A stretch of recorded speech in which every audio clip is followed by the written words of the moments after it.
Welcome. Welcome to you today, right now.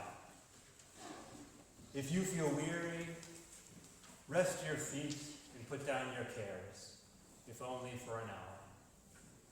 If you feel joyful, let your soul dance and be infectious in the best kind of way. But, however you feel, wherever you are on life's journey, whatever you want to become in this oh so wondrous and struggling world, welcome to you today, right now. I invite you to rise and body your spirit to join our voices in hymn number 44 from the Gray Hymnal, We Sing of Golden Mornings.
Standing as Evelyn Grimm lights our chalice this morning in the spirit of these words from Unitarian minister Edward Everett Hale. I am only one, but still I am one. I cannot do everything, but still I can do something. And because I cannot do everything, I will not refuse to do the something that I can do. May this call to generous action guide our time together during this holy hour.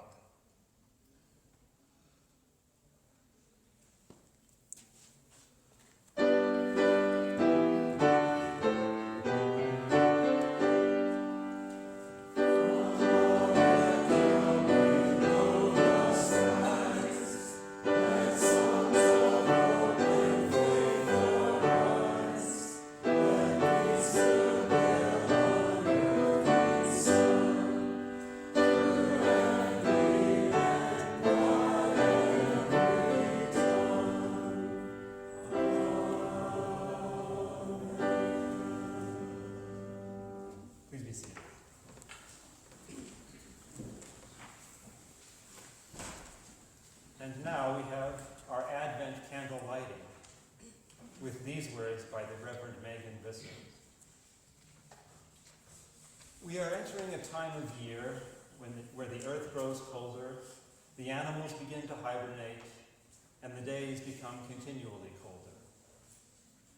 This morning marks the beginning of the season of Advent. In the Christian tradition, Advent is the beginning of the church year and looks forward to the celebration of spiritual light.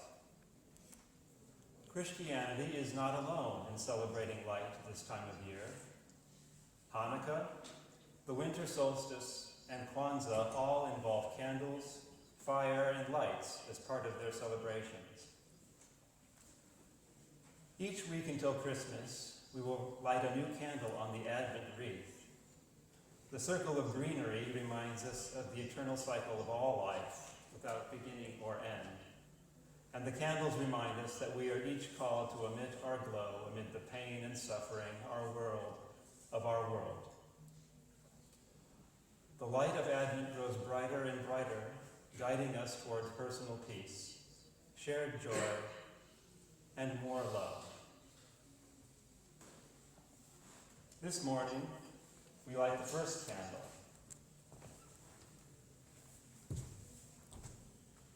We light this candle as a symbol of hope and expectation. May we dare to open the shadowy places in our lives and memories to the healing light of community. With the creative power of hope, we express our longing for peace and prepare our hearts to be transformed.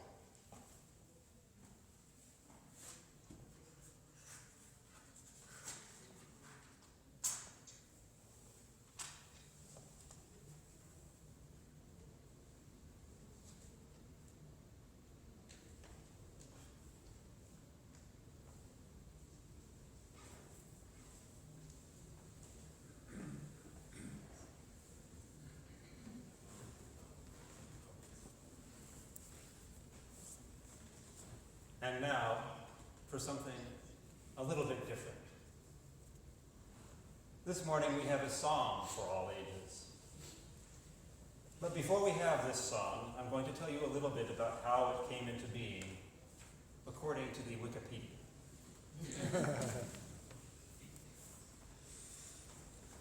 While serving in the military in Germany, a singer-songwriter named Johnny Cash met an African-American airman who referred to his military regulation air shoes as blue suede shoes.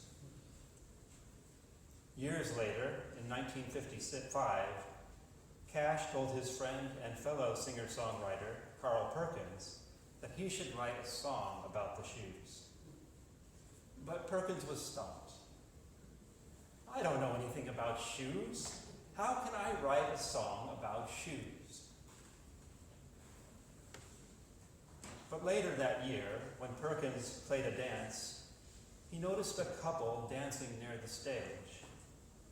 The girl was gorgeous, he thought, and the boy wore blue suede shoes. As they danced, the boy cautioned his date, "Don't step on my suedes." Perkins was bewildered that someone would value shoes over a beautiful girl, and the idea for the song was born. Though Perkins both wrote and played the song, the most famous recordings are those of another singer named Elvis Presley. And as Stephen plays Blue Suede Shoes for us this morning, feel free to sing along, clap, or groove out, within reason, as the Spirit moves you, even if it's only in your head. All right, this doesn't make much sense on the piano, so I'm just going to sing it and do a verse. Join me if you like. But it's one for the money, two for the show. We get ready now, go, can't go, let's go to church. Step on my blue stage. We can do anything, we off my blue stage. I get down, step on my face, standing my name all over the place. Don't do anything you want to do, but I'm hard to stay on the place.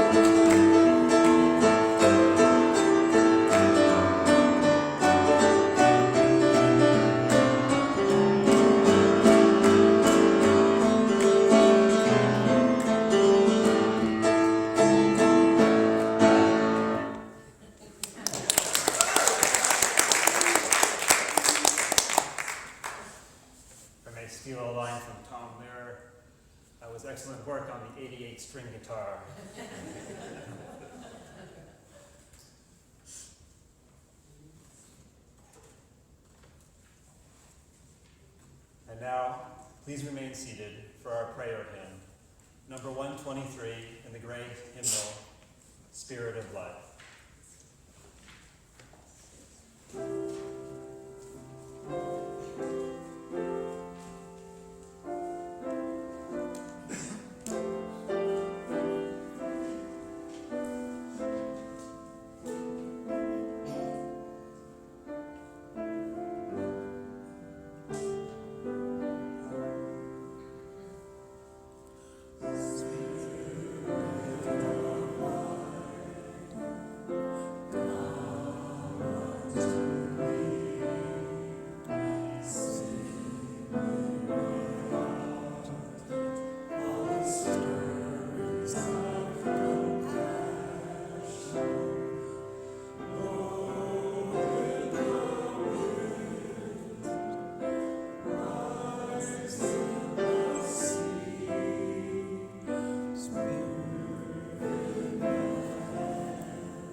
In the silence that follows the spoken prayer, you are invited to come forward and light a candle for any joys or concerns that you hold in your heart this morning.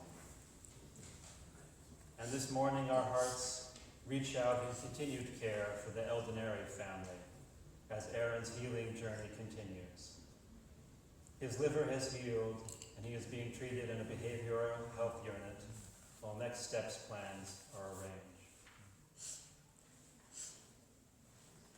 These, the words of Reverend Dr. Rebecca Savage. Spirit of life, eternal beloved of mystery and grace, receive our prayer. We come before that which is greater than ourselves in gratitude for the fullness of our lives, for the anguish and grief that informs our mission to side with love again and again, for the suffering and disenfranchisement of our people that foments our passion for justice and wholeness, for complex lives, for hard lives, for real, full, and overwhelmed lives. We give thanks for the blessings that we have been given. The reassurance of community, the steady warmth of hope, and the unwavering faith that there will be better days. We give thanks and seek your grace. Spirit of love, come alongside with all the holy nudges that we need, so we may live in such a way that we celebrate all the blessings that we have been given, and so we may be the blessings in the world. Amen.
final candle for all that we hold in our hearts.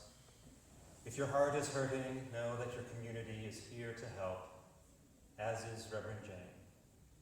Please reach out with any need.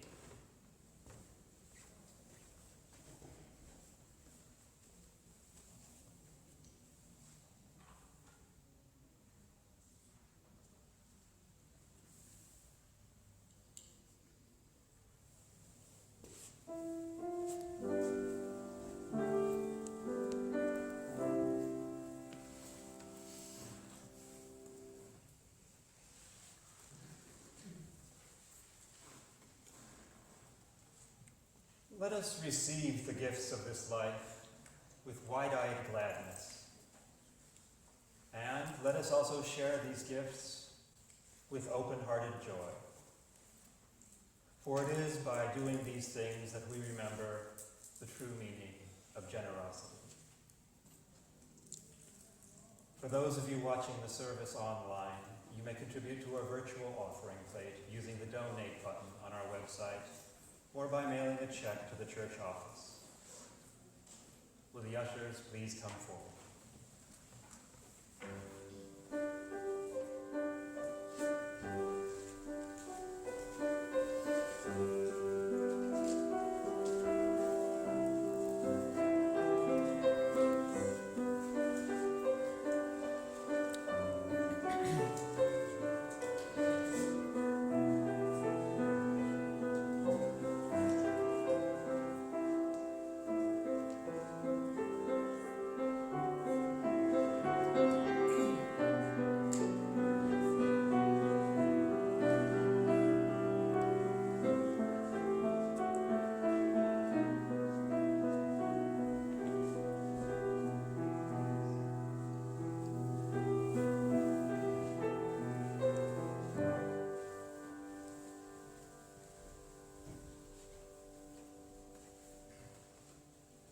For all that you give and all that you do for our church community and its wider concerns, we give thanks.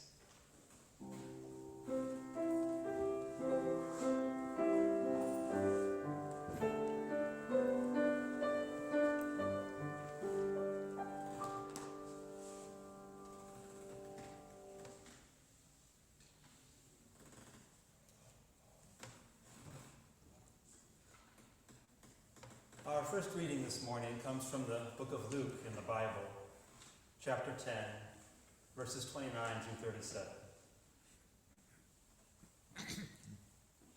But he, willing to justify himself, said unto Jesus, And who is my neighbor? And Jesus answering said, A certain man went down from Jerusalem to Jericho, and fell among thieves, which stripped him of his raiment, and wounded him, and departed, leaving him half dead. And by chance there came down a certain priest that way, and when he saw him, he passed by on the other side. And likewise a Levite, when he was at the place, came and looked on him, and passed by on the other side.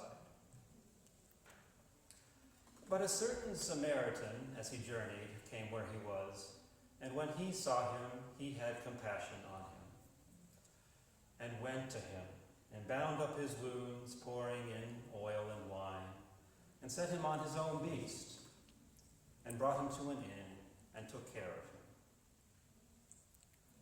And on the morrow, when he departed, he took out 2 pence, and gave them to the host, and said unto him, Take care of him, and whatsoever thou spendest more, when I come again, I will repay thee. Which now of these 3 thinkest thou was neighbor unto him that fell among the thieves? And he said, He that showed mercy on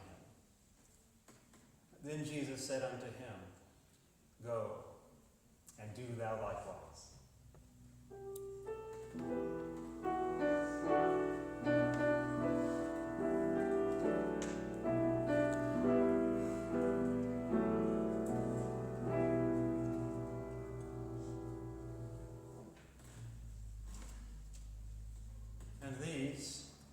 the words of Langston Hughes' fictional character, Mrs. Luella Bates Washington Jones. I have done things too, which I would not tell you, son. Neither would I tell God, if he didn't already know. Everybody's got something in common.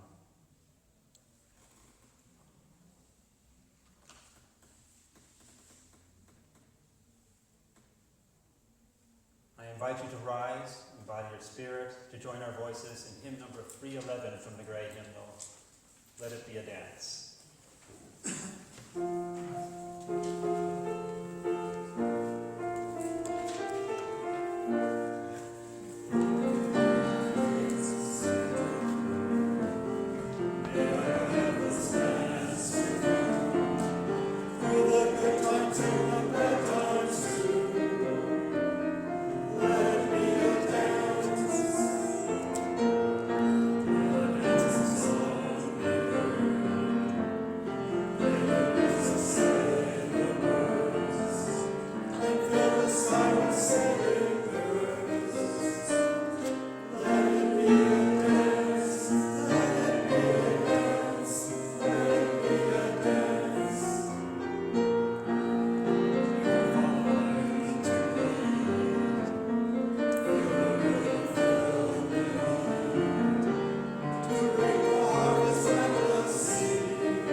Please be seated.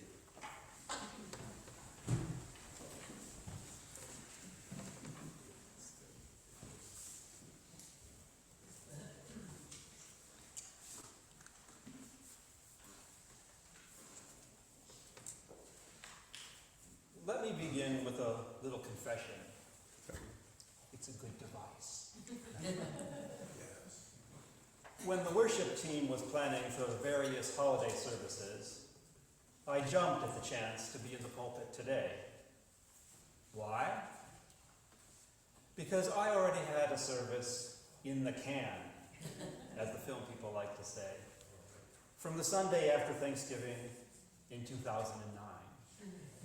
And so I thought it would be a relatively easy task to put something together for today. And it was. So yes, that's right. On the Sunday after Thanksgiving, I'm serving you leftovers. I do not apologize, because leftovers are delicious. And I do not apologize, because The Good Samaritan from the Book of Luke and Thank You, Ma'am by Langston Hughes are fantastic stories, arguably sermons in and of themselves.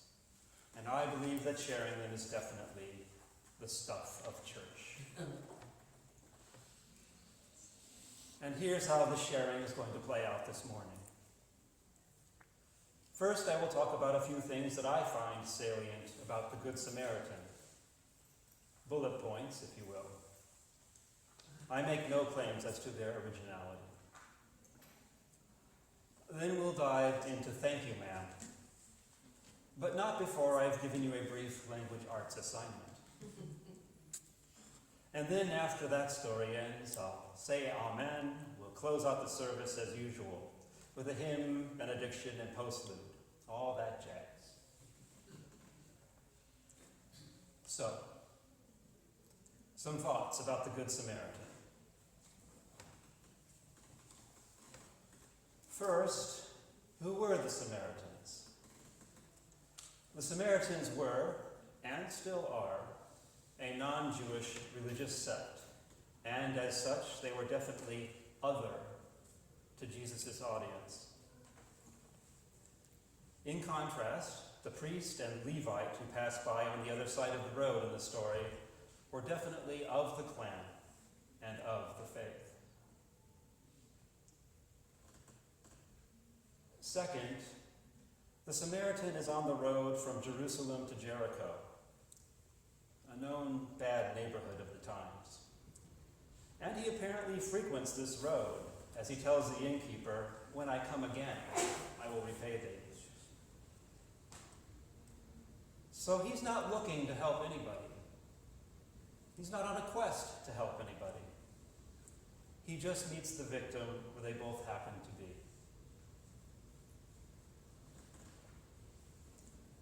Third, the Samaritan is never thanked in the story, and nor is there any evidence that he wants to be thanked. Nor does the Samaritan enter into any kind of further relationship with the victim. He takes care of him, arguably saving his life, and he moves on. And finally, fourth, as I was putting this together, I wondered how the adjective good came to be placed in front of Samaritan. Is the default Samaritan somehow bad, so that we have to differentiate? To me, that reeks of one of the good ones, or some of my best friends' racism. I tried to ask the internet about this, but perhaps surprisingly, it wasn't very easy to suss out. I would like to emphasize that in this famous passage, Jesus uses the completely generic qualifier, certain, as in a certain man, a certain Samaritan, a certain priest. That's all I've got on the Good Samaritan this morning. Except this. Thank You, Ma'am is a Good Samaritan story. Now, I don't want to spoil it with pre- or post-game analysis, and I don't want to delay much before its telling. So, as you listen to the story, I ask you to think about what roles are played by what characters. The victim, the thieves, the passers-by, the Samaritan. I say that they are all represented, sometimes in surprising and subtle ways. And now, without further ado, Thank You, Ma'am, by Langston Hughes.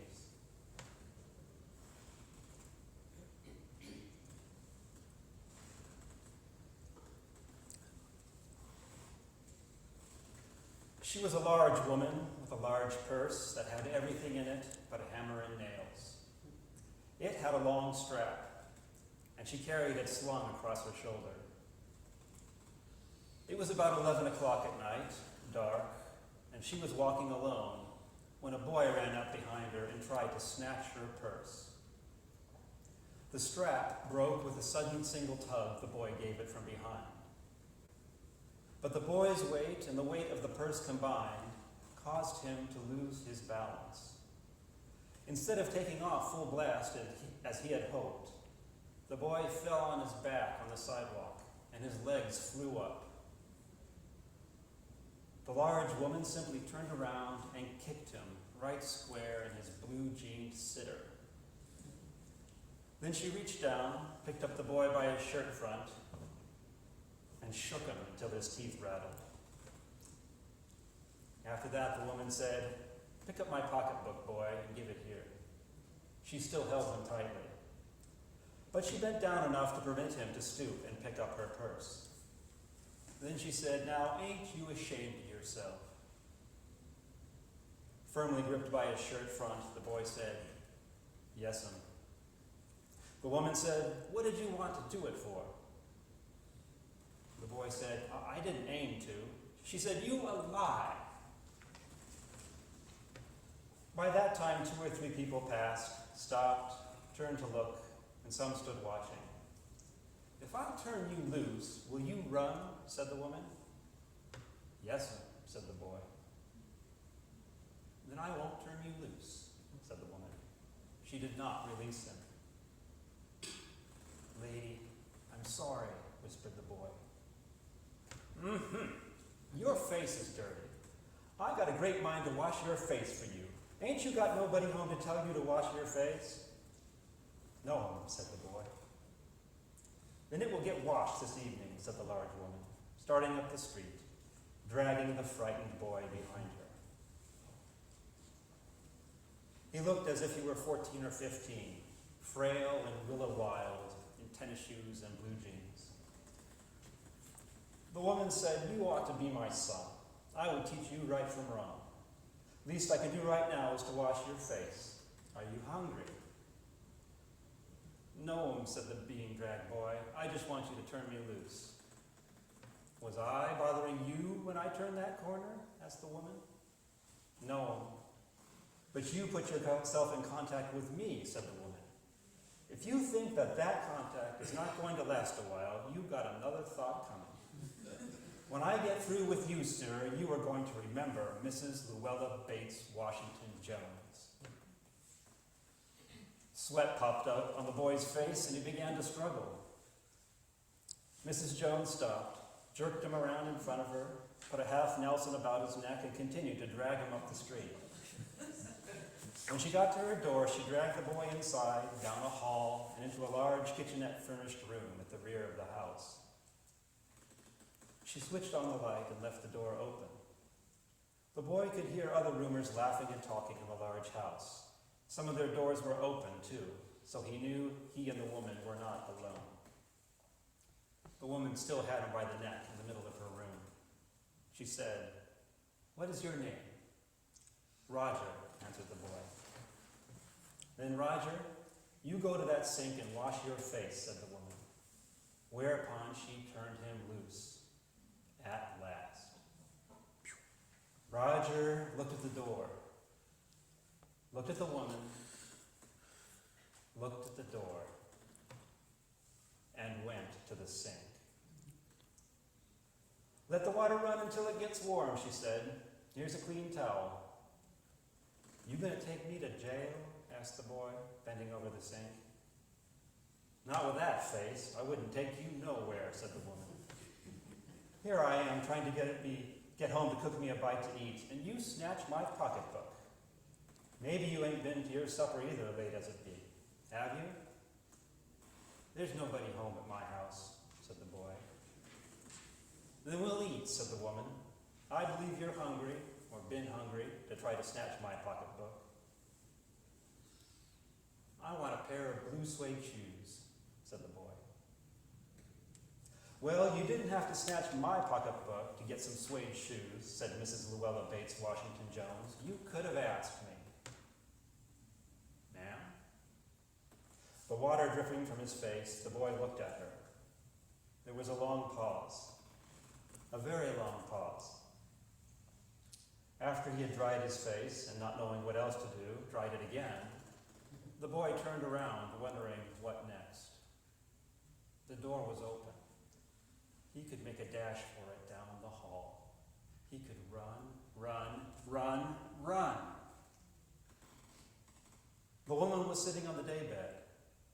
After a while, she said, I were young once and I wanted things I could not get. There was another long pause. The boy's mouth opened. Then he frowned, not knowing he frowned. The woman said, You thought I was going to say but, didn't you? You thought I was going to say, but I didn't snatch people's pocketbooks. Well, I wasn't going to say that. Pause. Silence. I have done things too, which I would not tell you, son.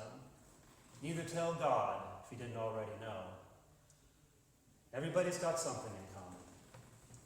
So you sit down while I fix us something to eat. You might run that comb through your hair so you will look presentable.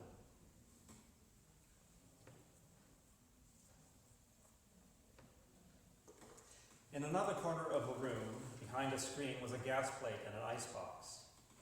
Mrs. Jones got up and went behind the screen. The woman did not watch the boy to see if he was going to run now, nor did she watch her purse, which she left behind on her daybed.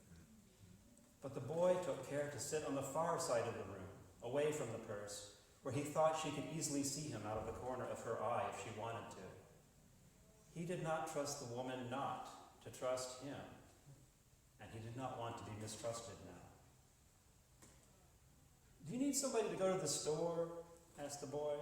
Maybe to get some milk or something? Don't believe I do, said the woman, unless you just want sweet milk yourself. I was going to make cocoa out of this canned milk I got here. That will be fine, said the boy. She heated some lima beans and ham she had in the icebox, made the cocoa, and set the table. The woman did not ask the boy anything about where he lived, or his folks, or anything else that would embarrass him. Instead, as they ate, she told him about her job in a hotel beauty shop that stayed open late, what the work was like, and how all kinds of women came in and out, blondes, redheads, and Spanish. Then she cut him a half of her 10-cent cake.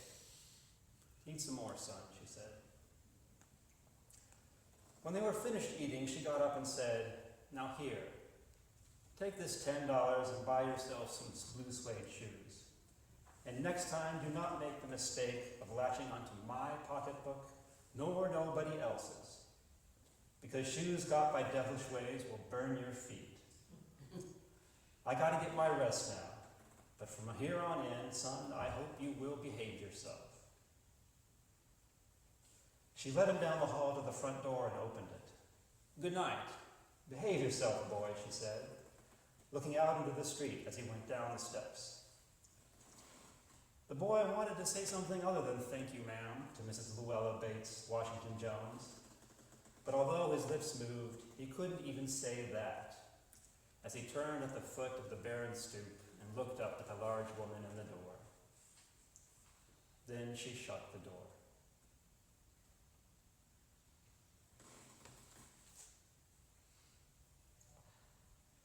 Amen.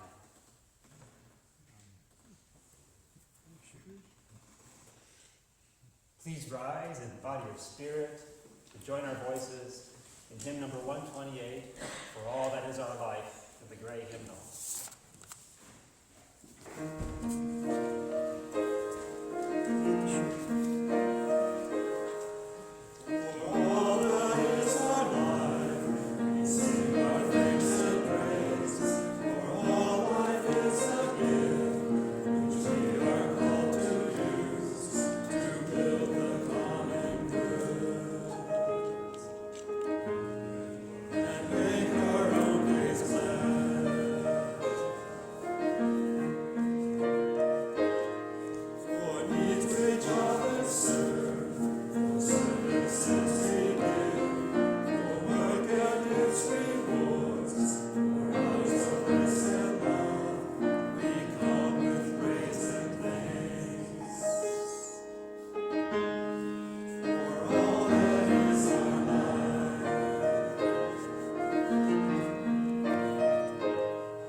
Which now of these three thinkest thou was neighbor unto him that fell among the thieves? And he said, He that showed mercy upon him. Then Jesus said unto him, Go, and do thou likewise.